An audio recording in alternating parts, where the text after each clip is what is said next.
After reading this module, you would be able to know about the globalization concept of accounting, understand the consolidation of financial statements, know about the accounting of foreign currency translation, and also understand about accounting for inflationary trends.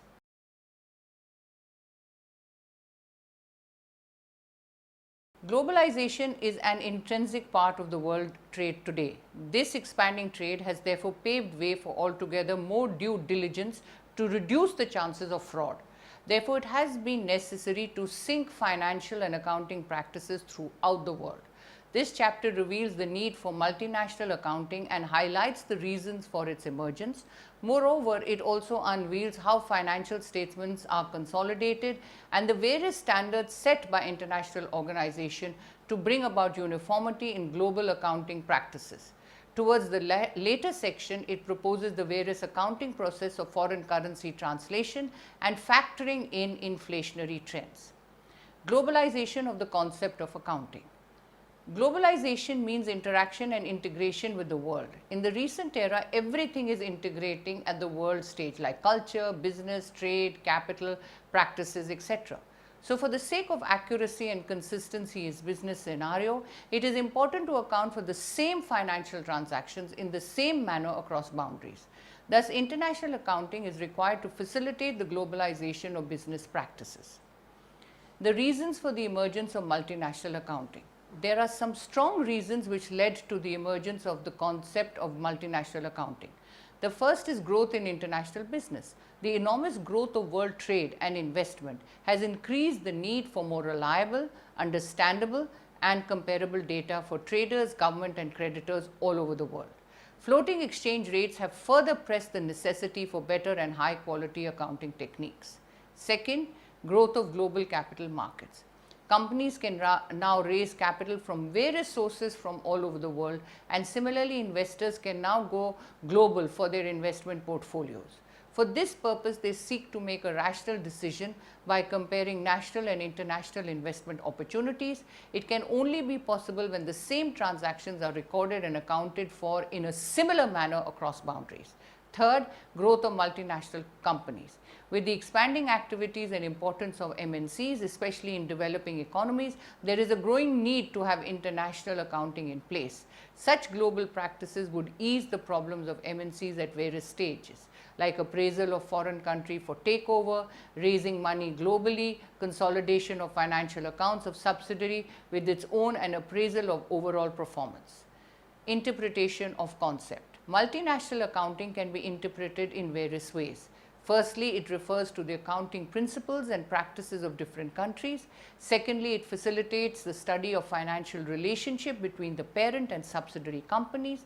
Thirdly, it includes harmonization and global convergence of accounting principles and practices. Harmonization means maintaining uniformity and eliminating alternatives in financial accounting practices at global level. Global convergence implies that all standard setters in different countries should agree on a single accounting standard. Thus, International Accounting Standard Committee, which is IASC, was formed in 1973 to issue International Accounting Standards, IAS. It was restructured in 2000, which led to the formation of International Accounting Standards Board, IASB, in early 2001. The new name of standards issued by IASB is International Financial Reporting Standards, IFRS.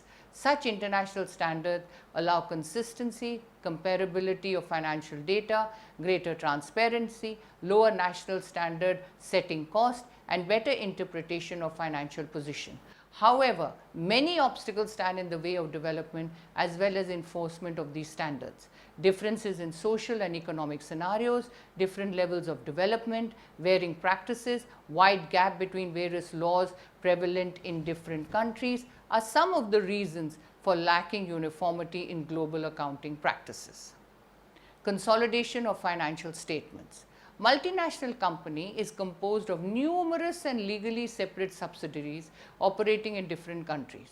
To know its overall global financial position, such company needs to combine the financial statements of its subsidiaries along with its own. This process is known as consolidation of financial statements.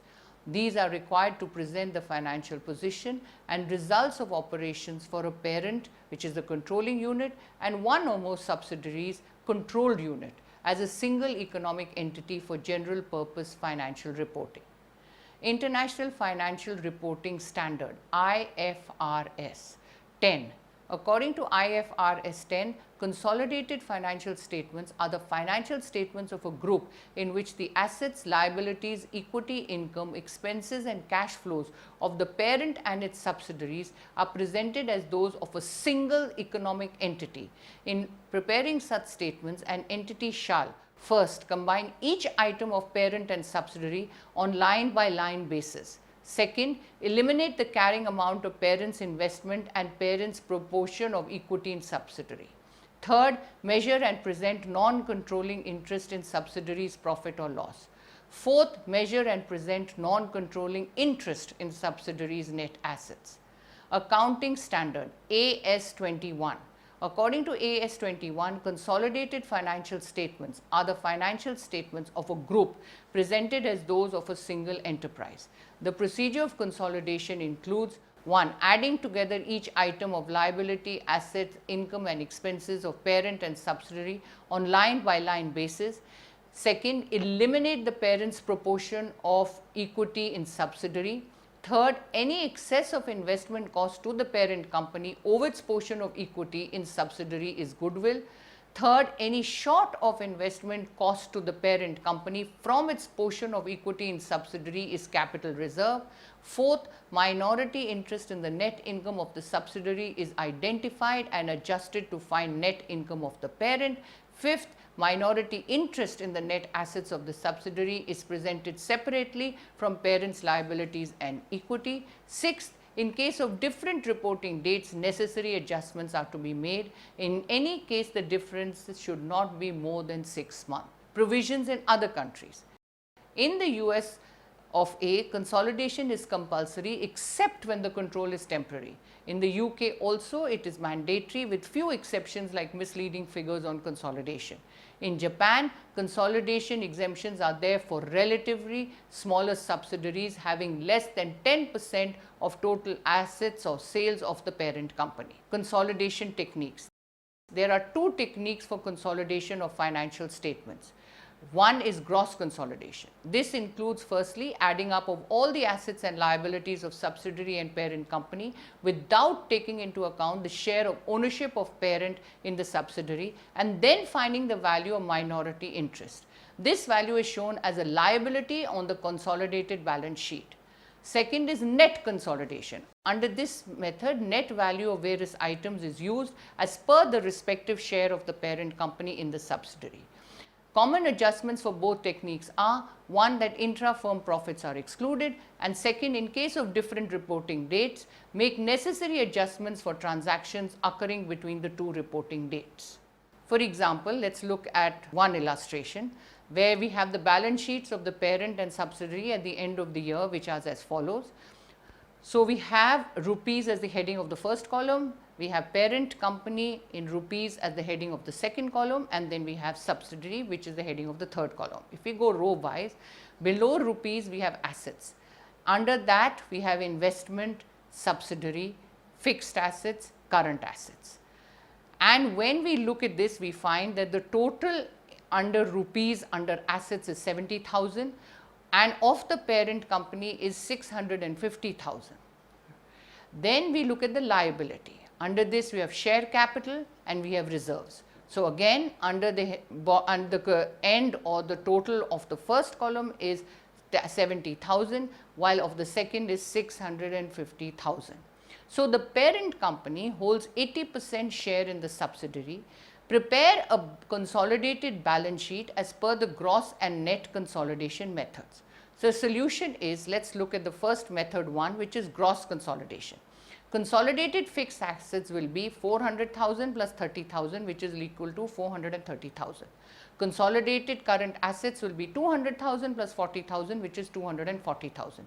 Goodwill will be equal to investment in subsidiary minus parent's share in subsidiary equity, which is 50,000 minus 80% of 45,000, which is equal to 14,000. On the liability side, share capital will remain as 300,000. Consolidated reserves will be 350,000 plus 80% of 25,000, which is equal to 370,000. Minority interest will be 20% of 45,000 plus 20% of 25,000, which is rupees 14,000. Now, the consolidated balance sheet, which is the cross consolidation method, will have again heading of column 1 is assets, then we have it in rupees, and then we have liabilities, which is again in rupees. So, the fixed assets is 300,000, the rupees 430,000, current assets is 370,000, goodwill is 14,000, total is 684,000. On the other hand, share capital is 430,000, reserves is 240,000, minority interest is 14,000, which comes to 684,000, which is total, which means they are both equal. Now, let us look at the second method, which is net consolidation. On the asset side, fixed assets will remain at 400,000, current assets will remain at 200,000, investment will be equal to investment in subsidiary but plus parents' share in subsidiary reserves, which is equal to 50,000 minus 80% of 25,000, which is equal to 70,000. On the liability side, equity capital will remain as 300,000, reserves will be 350,000 plus 80% of 25,000, which is equal to rupees 370,000. Again, if we look at the table, we have a consolidated balance sheet under the net consolidation method. The heading of the first column assets, which is now in dollars, and again liabilities, which is again in dollars. So, fixed asset is equal to 300,000, current assets is 370,000, and then we have a total of 670,000. If we look at liabilities, which is 400,000, reserves is 200,000, 70,000 which is there, we have 670,000 which is total. Consolidation differences. Consolidation differences may arise due to various reasons, like non-matching of closing date with the acquisition date or pre-acquisition profits or loss. Positive differences show that the purchase cost is more than the subsidiary's capital to be clubbed, and negative differences show that the purchase cost is less than the subsidiary's capital to be clubbed. Such differences can be adjusted using following ways. One, positive differences can be added to the respective assets and then written off through goodwill account or by raising depreciation account. Negative differences can be adjusted through subsidiary account or spread of depreciation on assets. The second illustration is balance sheet figures of a parent and subsidiary companies at the end of the year are as follows. Again, the heading of the first is just rupees of the first column, the second column is parent company, and the third is subsidiary. The liabilities are equity, capital, preference share capital, which is 80,000, profit and loss balance, which is 20,000, and creditors, which is 40,000, the total being 570,000. Similarly, parent company, we find it's 240,000, 20,000, 50,000, 200,000 as creditors, again that comes to 570,000.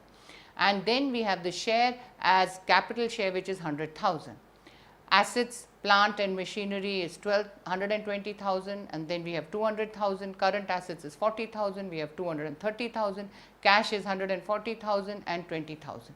So, again the total is 180,000 on under one end of the first column, and the second is 570,000.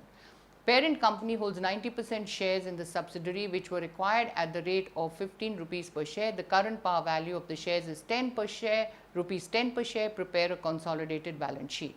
The solution is that we have a consolidated balance sheet where we have liabilities and we have assets.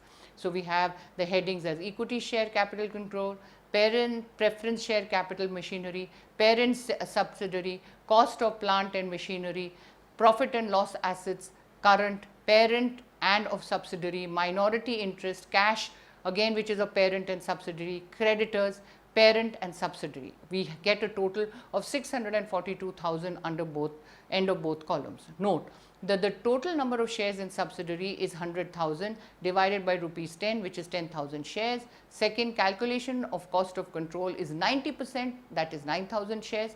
Purchase cost of 9,000 shares at the rate of 15 per share is 135,000, less paid up value of 9,000 shares at the rate of 10 per share, which is equal to 90,000, less 90% of pre-acquisition profit, which is 90% of 20,000, which is equal to rupees 18,000. So, cost of control is rupees 27,000. Then the second is calculation of minority interest, which is 10%, that is 1,000 shares. Paid up value of 1000 equity shares at the rate is of 10 per share is 10,000. Paid up value of preference shares is rupees 20,000. Share of profit and loss is 10% of 20,000, which is equal to 2,000. Minority interest is rupees 32,000. Accounting of foreign currency translation. Foreign currency translation is the process of conversion of the results of subsidiary from foreign currency into reporting currency of the parent company. This is a key component or a pre-required step for consolidation of financial statements. Translating the financial statements require a three-step procedure as follows. Determine the functional currency of the subsidiary. Second, remeasure the financial results. Third, treatment of translation gains and loss. Now, if you are looking at the first one, which is determine the functional currency of the subsidiary, functional currency is the currency that a company uses in the majority of its business transaction. This can be well understood with the help of an example. XYZ Industry is an Indian MNC having subsidiaries in Singapore and Russia. All the products to Singapore subsidiary are shipped from the parent company. The subsidiary sells these products and then remits payments back to the parent headquarters in India. In this case, XYZ should consider Indian rupee to be the functional currency of this subsidiary. However, its Russian subsidiary, which manufactures its own product for local consumption, accumulates cash reserves and borrows funds locally. This subsidiary rarely remits funds back to the parent company. In this case, the functional currency should be the Russian ruble. Remeasuring the financial results. Once the functional currency is determined, parent company translates the subsidiary financial results into its reporting currency. This involves the decision regarding what or which exchange rate to use for the translation process, historical exchange rate or the current exchange rate. The historical exchange rate is the rate in effect when the firm first recorded a particular transaction, and the current exchange rate is the closing date exchange rate for balance sheet item and is the current period average exchange rate for income statement items. Translation can be done using approaches which are all current rate transaction, current / non-current rate translation, monetary / non-monetary translation, and temporal approach. The all current method translate assets and liabilities using the exchange rate on the date of the balance sheet. It translates revenues, expenses, and net income using the average exchange rate during the period. The monetary and non-monetary method translates monetary assets and liabilities using the current exchange rate and translates non-monetary assets and liabilities using the historical exchange rate. Treatment of translation gains and losses. Gains and losses arising due to the translation of currencies can be treated using any of the three approaches. The first is deferral approach. The adjustments are recorded separately in the equity section of the parent's company consolidated balance sheet. This approach is used when subsidiaries' interest prevails. The second is immediate recognition approach. The adjustments are immediately recorded in the income statement. This approach is used when consolidated statements are important for the interest of the parent company. The third is the deferral and amortization approach. The adjustments are amortized over the life of the related balance sheet items. This is a type of blend of above two approaches. Accounting for inflationary trends. Before consolidation, financial statements of subsidiaries operating in countries experiencing inflation or hyperinflation needs to be updated, and in order to make them relevant to the current economic and financial conditions. If inflation is not taken into consideration, the statements will show overstated profits and thus misleading account. So, it is important to account for the inflationary trends by adjusting financial statements of subsidiary company. The techniques are: there are various techniques which are available for the adjustment of inflation. The first is creation of reserves. Under this method, some profit is transferred to reserves. This practice not only reduces the overstated profits, but such amount can also be later used for replacement of assets. It is a commonly used method, but the amount of profit to be transferred becomes subjective. Second, devaluation of assets. The book value of assets is devalued and depreciation is charged on this value. It checks the overstatement of profits. It is a popular technique. The third is LIFO, method of inventory valuation. Under this method, inventory is valued as per the last in, first out principle, which helps in matching current revenue with the current cost of goods. But it is useful only in cases where the inventory is frequently purchased. In many countries, this is not allowed as it understates profit. Then we also have historical cost accounting. Various non-monetary items of balance sheet and income statements are adjusted for inflation because the monetary items like cash, bills, receivables, etc. are fixed. Non-monetary items include inventory, fixed assets and share capital. The index may vary even for the adjustment of various non-monetary items like the revenue from whole year's sales may be adjusted using average of index, whereas the inventory may be adjusted using initial price index or year-end index. For example, cost of inventory is rupees 100. Revenue from its sale is 150. So, the income will be 150 rupees minus 100, which is rupees 50 if the price level is stable. But if the price index increases from 100 to 121 during the year, various item needs to be adjusted and income is recalculated as follows. Adjusted revenue is going to be rupees 150 into 121 divided by 100, which is equal to rupees 181.50. Adjusted cost of inventory is again rupees 100 into 121 divided by 100, which is equal to rupees 121. So, inflation adjusted income is equal to 181.50 minus 121, which is equal to rupees 60.50 paisa. Then we have yet another, which is current value accounting. It is used when price of specific commodities increase. Current or replacement costs are used for in balance sheet and income statement.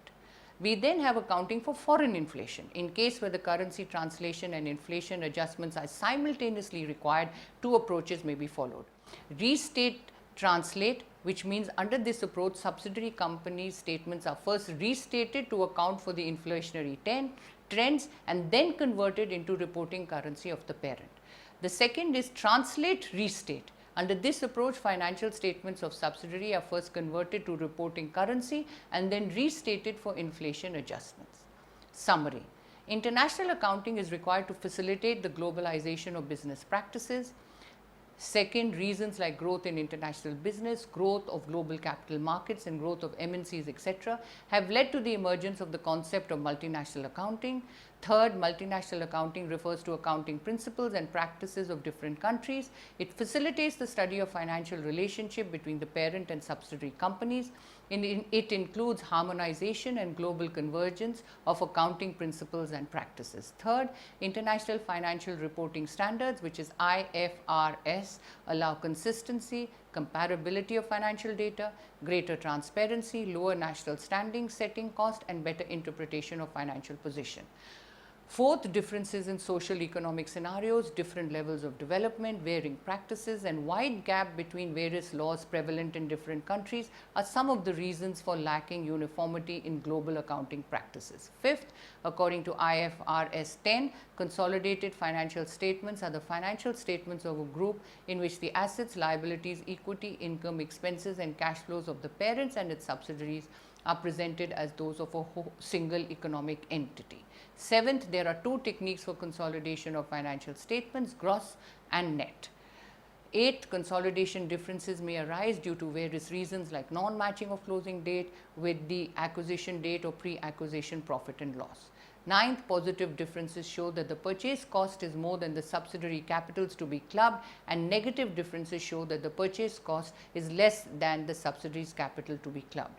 10th, foreign currency translation is the process of conversion of the results of subsidiary from foreign currency into the reporting currency of the parent company.